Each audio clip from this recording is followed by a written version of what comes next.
If you're over 35 and you've been laid off, you already know the grind of updating your resume, fixing your LinkedIn, and getting your talking points together. And you're doing all of that right. But here's what nobody talks about. You can say all the right things and still lose the room because your words explain your ideas, but your presence explains your trustworthiness.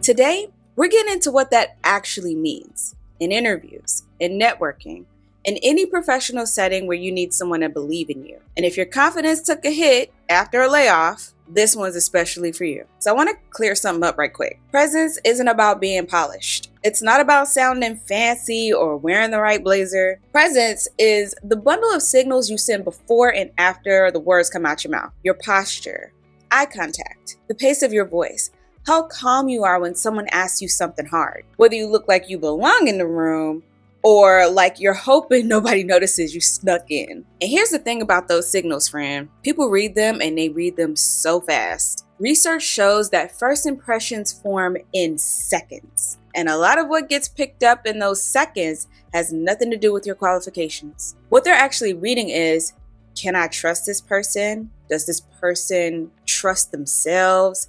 Is this someone I want on my team? And you can have the perfect answer ready and still communicate doubt with your body. And you can have a mediocre answer and still communicate credibility just by how you show up. That's not fair, friend, but it's real. And knowing it gives you power over it. Now, here's where I want to get honest with you because this part doesn't get talked about enough. When you go through a layoff, especially one you didn't see coming, it does something to you. Not just to your bank account, not just to your schedule. It does something to the way that you carry yourself. You start second guessing things that used to be automatic. You walk into interviews feeling a little bit smaller. You start to over-explain. You apologize for things that don't need an apology. You try to sugarcoat stuff when you should be direct. And all of that shows up in your presence before you say a single word. And unfortunately, I've been there multiple times. The layoff doesn't just take your job.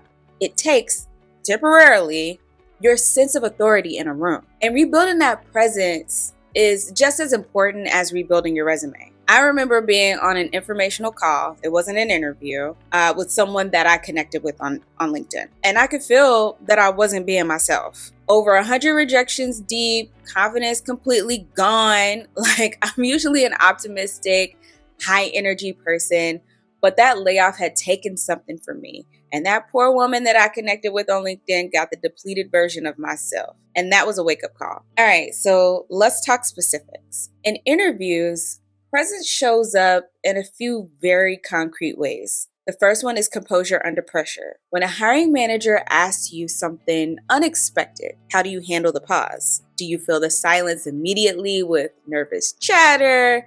Do you take a breath to collect yourself? Like, do you give a clear answer? That pause, like how you handle it, tells them more than the answer itself. The second one is how you talk about your layoff. And friends, so many people shrink here. They over-explain. They apologize. They almost ask permission to still be considered. You're allowed to state what happened cleanly and pivot to what you bring to the table.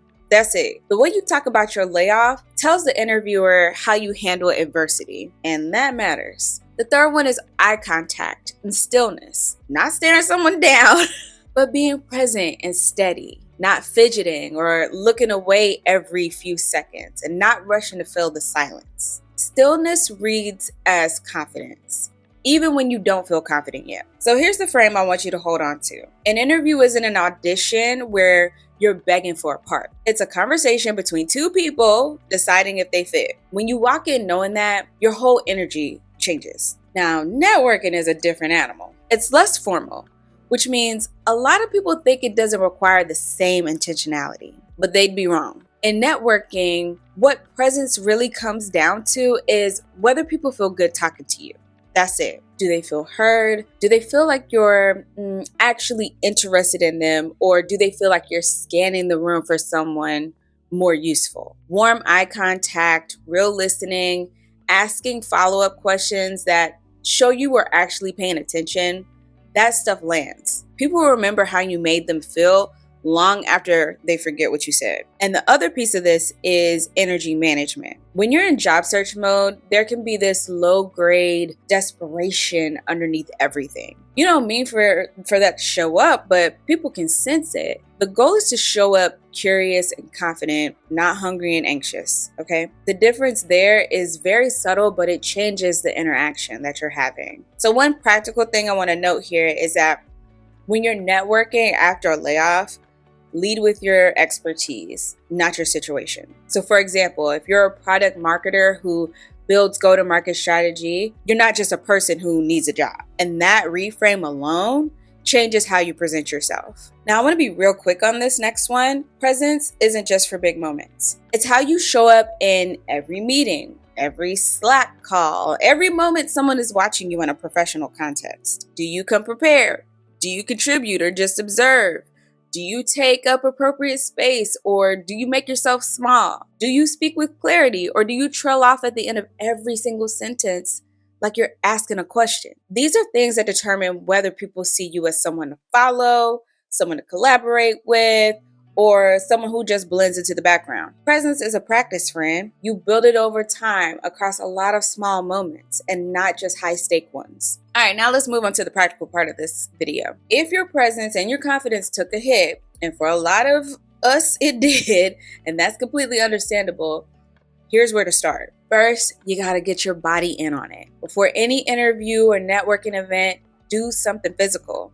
Go for a walk, stretch, stand up straight for like 2 minutes. Your body language changes your mental state faster than any pep talk could. Second, you want to slow down your speech. When we're nervous, we tend to rush. So slowing down a little reads as confidence and gives your brain time to catch up. Third, practice saying your story out loud until it stops making you flinch. The layoff narrative, the pivot story, what you're looking for next. Run it until it sounds neutral and clear, not apologetic. And the fourth thing, and this is the one I really want you to hold on to, remember that presence isn't a performance. You don't have to become someone else. Like, you're rebuilding your connection to who you already are. That's the whole thing. Like, show up as yourself fully and trust that that person is enough. The change happened for me when I revamped my resume and I heard back 2 days later for an interview. Now, I may have bombed that interview, but that email was the spark that I needed. So I put on some 2000s hip hop, okay? Some Lil Jon, some DMX. I'm a millennial, I can't help myself. But that helped me to remind myself, you do great work and anyone would be lucky to have you. Now, go and show them. That was the moment that I stopped dimming my light. All right, friend, that is all I have for you today. The resume gets you in the room. The cover letter sets the table, but your presence and your confidence is what seals the deal. And if you want to take this a step further, go check out my Capsule Wardrobe series. It's all about building an interview-ready, work-from-home wardrobe that actually reflects who you are. Because how you dress is a part of how you show up. The links are below. And drop a comment and tell me what's one professional situation where you felt like your presence was working for you or against you. I want to hear about it, so let's talk about it. And don't forget to subscribe if you found this video helpful, and I will see you in the next one.